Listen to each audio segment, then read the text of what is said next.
There are some creatures in the world that have neshamot in them, that have souls in them of human beings. As the Arizal says in Shara Gilgulim, that there are certain sins that a person can make that their punishment is not even Gehinom or Kafekela, but rather they have to be reincarnated as an animal. For example, if a Jew is intimate with a non-Jew and they don't do tshuva and they end up dying, then they have to be reincarnated as a dog. And as other animals also, it's also always midah keneged midah. So that doesn't mean that all dogs have souls in them. Some do, some don't. I would say comfortably that most don't, but I don't necessarily know that for a fact. It just seems to be that case. The dogs that have souls in them are usually unusual. The animals that have souls in them are usually unusual. For example, there was a video made some time ago where there was a video of an elephant that was able to draw an elephant. The elephant was able to paint an elephant. Obviously, no, I don't think anybody that read some of what the Arizal and the other Chachamim talked about, Gilgulim and so on, it's not hard to believe that there's a soul, a human soul inside that elephant that knows how to paint an elephant. And there are other animals like that. There are also sometimes, unfortunately, people that get punished and they get reincarnated as plants.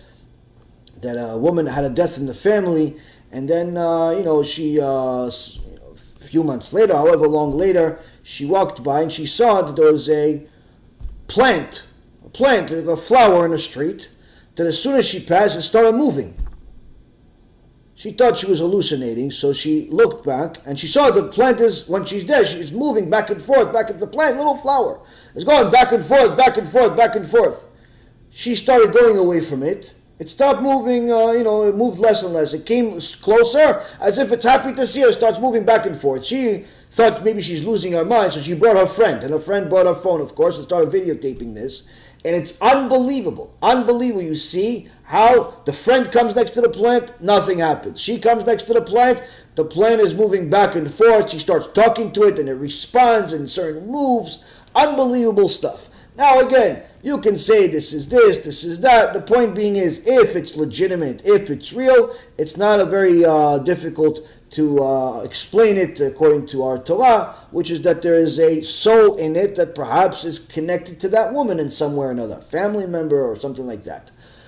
So there are many, many things. In today's world, everybody is a cameraman. Everybody's a newscaster with the phones and everything else. So a lot of things that we read in books that only few Chachamim were privy to see in previous generations, today you actually see a lot of things in real life because somebody videotapes everything.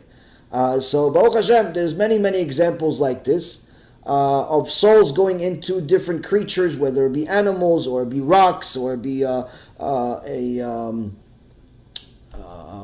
dogs and so on and so forth. So that doesn't mean that those things didn't exist at the time of creation. It just means that HaKadosh Baruch Hu took his existing creation and utilized it for something in addition to what the original creation was for.